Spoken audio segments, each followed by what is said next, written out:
Hello guys, कैसे हो? I hope आप सब ठीक होंगे। चलो जब अपन प्लांट पैथो के बारे में बात करते हैं। प्लांट पैथो की है ना 5 क्लासें तो अपन की हो गई है। आज अपन की 6 नंबर की क्लास है। 6 क्लास के बारे में अपन बात करेंगे।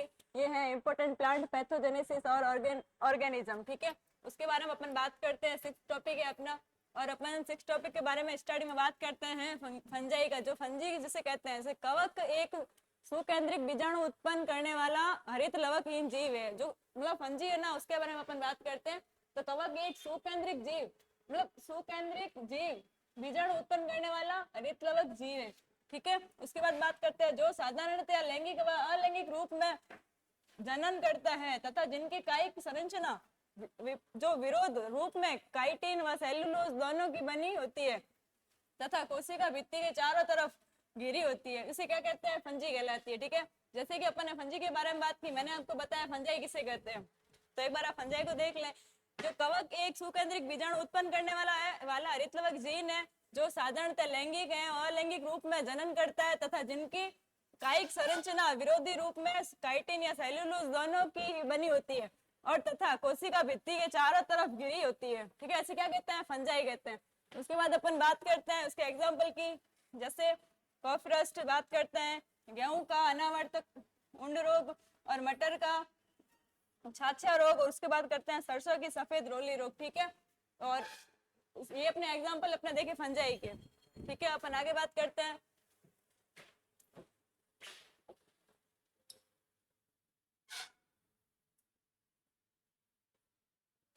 उसके बाद अपन बात करते हैं बैक्टीरिया की, जीवाणु जिसे अपन जीवाणु कहते हैं। ठीक है, जीवाणु एक कोशिका दृढ़ भित्ति वाले प्रोकैरियोटिक जीव होते हैं जिसका व्यास 2 से 3 एमएम होता है। ठीक है, से अधिक होता है, मतलब 2 से 3 एमएम से अधिक इसका व्यास होता है और ये कोशिका में होने पर यह गतिशील होते हैं तथा इनमें लैंगिक जनन और द्विविभाजन द्वारा होता है। जो इसमें जो लैंगिक जनक होता है, लैंगिक जनन होता है, वो द्विविभाजन द्वारा होता है। ठीक है, उसके बाद बात करते हैं अपन वास्तविक लैंगिक जनन विरल होता है परंतु अनुवांशिक पदार्थ का स्थानांतर अवश्य होता है। इसका जो वास्तविक जो क्या बोलते हैं, जिसका आप कह सकते हो वास्तविक लैंगिक जनन होता है वो विरल होता है, लेकिन परंतु अनुवांशिक पदार्थ होता है वो स्थानांतरण आवश्यक अवश्य होता है।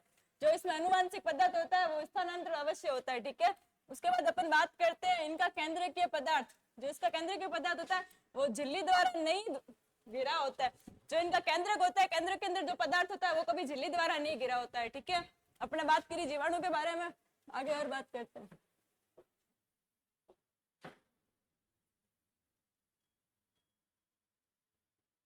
उसके बाद अपन बात करते हैं इसी के बारे में, इसकी कोशिका भित्ति। जो इसकी कोशिका भित्ति होती है वह पेप्टाइडोग्लाइकिन की बनी होती है। कोशिका भित्ति किसकी बनी होती है? जीवाणु की पेप्टाइडोग्लाइकिन की बनी होती है।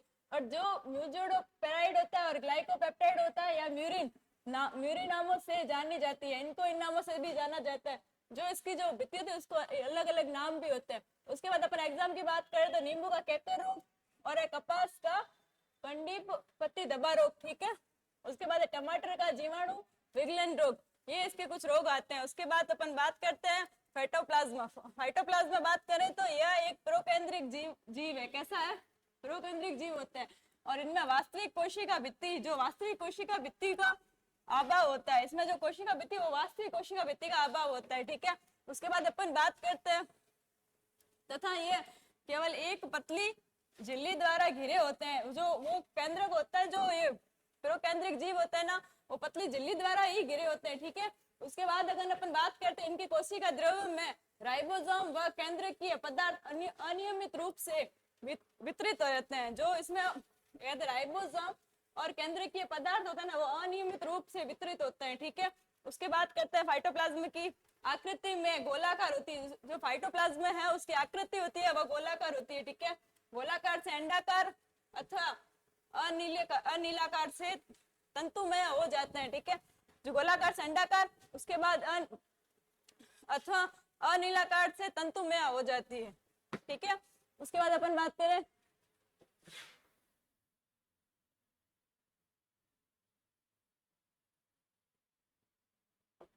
ठीक है, यह लिफ्टोपर द्वारा एक पौधे से दूसरे पौधा पर संचरित रहता है। ठीक है, और यह कृत्रिम पोषक माध्यम पर नहीं उगाया जा सकता है। कृत्रिम पोषक माध्यम पर यह नहीं उगाया जा सकता है। मतलब प्रतिजैविक टेट्रासाइक्लिन संवेदनशील होती है। प्रतिजैविक जो होता है ना, उसमें जो टेट्रासाइक्लिन का नामक एक कोई मतलब कुछ पदार्थ होता है, उसके ऊपर ये संवेदनशील होते हैं, ठीक है। और इसका एग्जाम्पल देखते हैं, बैंगन का छोटी पत्ती रोग और नाशपाती का सह रोग, ठीक है। उसके बाद अपन नेक्स्ट बात करते हैं स्पिरोप्लाज्मा का,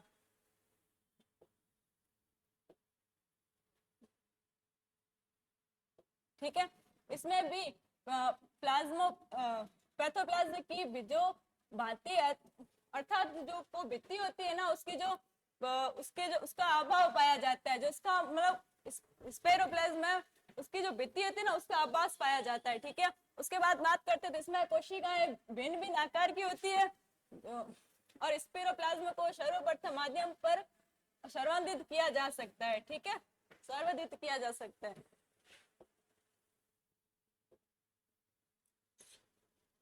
उसके बाद अपन बात करते हैं इसकी, तो यह पिंडीय से आकृति अंडाकृति जैसे आकार के होते हैं। जो ये मतलब पिंडीय से क्या होते हैं, अंडाकृति आकार से होते हैं।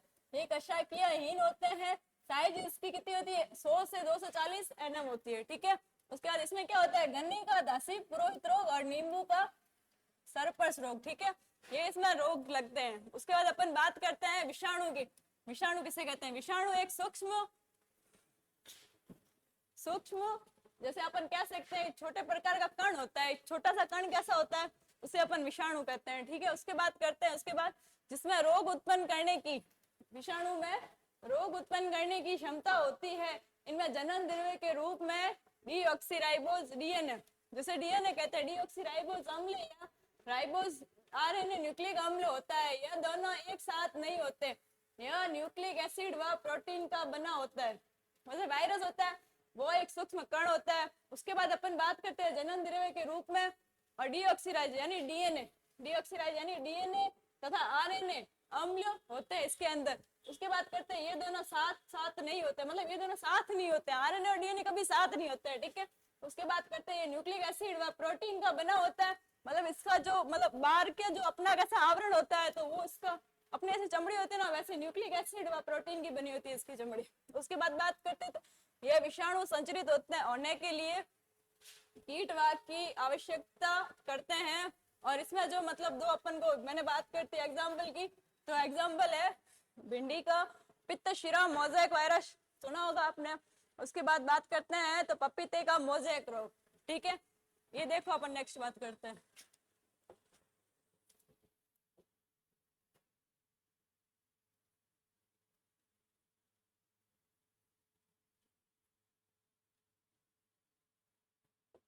ठीक है, अपन बात करते हैं 6 नंबर पे। 6 नंबर पे अपन बात करते हैं वायरॉइड की, ठीक है। वायरॉइड आपने सुना होगा, जैसे सेवाल है। 7 नंबर पे पहले अपन वायरॉइड पढ़ते हैं, ठीक है। जैसे वायरॉइड के बारे में आप जानते होंगे, ठीक है, मैं आपको बताती हूँ। जैसे वायरॉइड अति सूक्ष्म निम्न अणु भार वाले अनावर्त अर्थात प्रोटीन आवरण रहित राइबोन्यूक्लिक अम्ल होते हैं। जो ये मतलब वायरॉइड होते हैं, वो कैसे होते हैं, अति सूक्ष्म नीलम अणु भार अनावृत अर्थात प्रोटीन आवरण रहित राइबोन्यूक्लिक राइबोन्यूक्लिक अम्ल होते हैं। जो इनका एसिड होता है वो इन सबसे रहित होता है।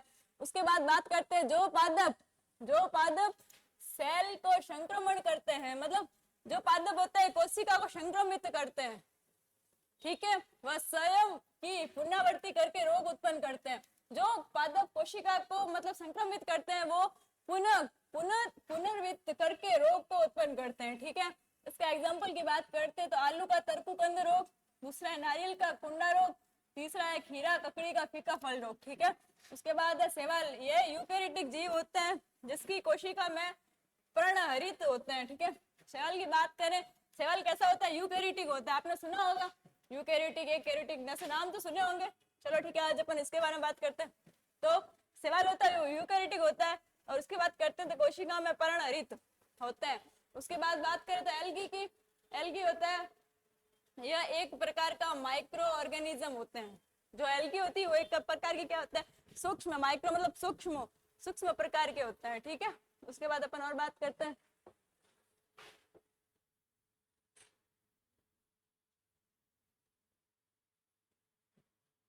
ठीक है, वो माइक्रो ऑर्गेनिज्म मैंने आपको बताया था। उसके बाद बात करते हैं जो स्वपोषी होते हैं। वो क्या होते हैं, स्वपोषी होते हैं, मतलब स्व मतलब खुद का, ठीक है। उसके बाद बात करते हैं, ये यूकेरियोटिक से लेकर बहु कोशिकीय अनेक रूपों में ही हो सकता है। मतलब ये एक कोशिकीय से लेकर बहु कोशिकीय अनेक रूपों में ही हो सकता है, परंतु पौधे के समान इनमें जड़, पत्तियां इत्यादि रचनाएं नहीं पाई जाती है। जो एक बीज पादप वगैरह होता है ना, यूकेरियोटिक वगैरह, इसमें क्या होता है, जैसे इनमें जड़, पत्ती इत्यादि संरचनाएं नहीं पाई जाती है, ठीक है। उसके बाद अपन बात करते हैं इसमें एग्जाम्पल की, चाय व आम का लाल कीट रोग, रेड रस्ट जिसे बोलते हैं, ठीक है। उसके बाद बात करते हैं तो पपीते का फल धब्बा रोग, ठीक है।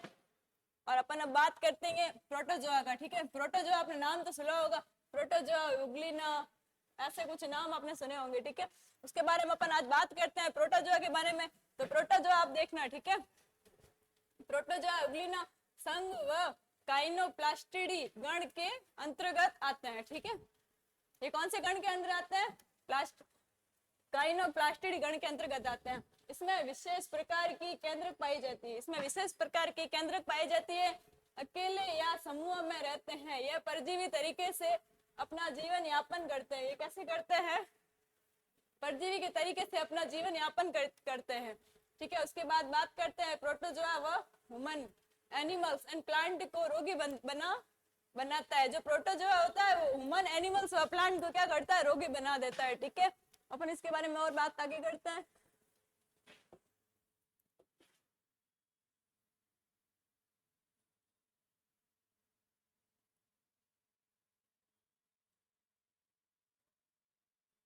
ठीक है, ये है जैसे हार्ट रूट ऑफ कोकोनट।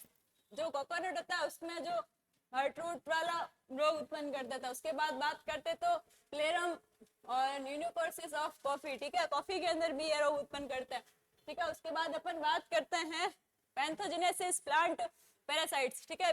बीज व फूलों वाले पौधे, बीज व फूलों वाले, जैसे अमरबेल, अमरबेल में क्या है? पूर्ण तना परजीवी पाया जाता है, ठीक है। उसके बाद बात करते हैं रुआड़ी, बाजरे की जड़ों में आंशिक परजीवी होता है। जो बाजरा होता है, बाजरे की जड़ों में है ना आंशिक परजीवी होता है, उसे क्या कहते हैं? रूखड़ी कहते हैं, ठीक है। औरबंकी आपने सुना होगा, पूर्ण जड़ परजीवी। जो औरबंकी होता है वो पूर्ण जड़ परजीवी होता है, मतलब जड़ होता है ना उस पे पूर्ण तरह से पाया जाता है। जो अर्ध जड़ परजीवी अलग होता है, ये पूर्ण जड़ परजीवी है, ठीक है। उसके बाद अपन बात करते हैं सूत्रकृमि की, निमेटोड्स की बात करते हैं, ठीक है। सूत्रकृमि बहुत छोटे होते हैं और बहुकोशिकीय होते हैं, ठीक है। सूत्रकृमि की बात करें तो वो छोटे और बहुकोशिकीय खंड रहित कृमि रूपी कीड़े जैसे द्विपार्श्विक सुडोल जीव होते हैं। ये कैसे होते हैं? सूत्रकृमि की जैसे बहुत छोटे से बहुकोशिकीय खंड रहित कृमि रूपी कीड़े होते हैं, ठीक है ना। और ये द्विपार्श्विक सुडोल जीव होते हैं जो मृदा में नम, गीली व सतह समुद्री जल और पौधा व जंतुओं के भीतर ठीक है ना भागों में पाए जाते हैं। उसके बाद अपन बात करते हैं इसके एग्जांपल्स की। तो आप देख लो, सटजी जो का जड़ का रोग होता है, मतलब जो होता है ना सटजियां ना सब्जियां, जैसे आप मतलब हरी सब्जियां वगैरह होती है ना, उनमें जो जड़ें लगती है ना, सब्जियों का जड़ गांठ रोग होता है। उसके बाद बात करें तो गेहूं का गोगला रोग होता है, गेहूं में गोगला रोग होता है, ठीक है। देखो अपन नेक्स्ट करते हैं,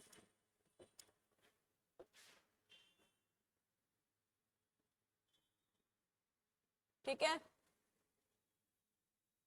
ये अपनी क्लास है, आप इसको देखें। आज की क्लास अपन यही समाप्त करते हैं। क्लास अच्छी लगी तो लाइक करें, कमेंट करें, शेयर करें, ठीक है दोस्तों। Best of luck, thank you.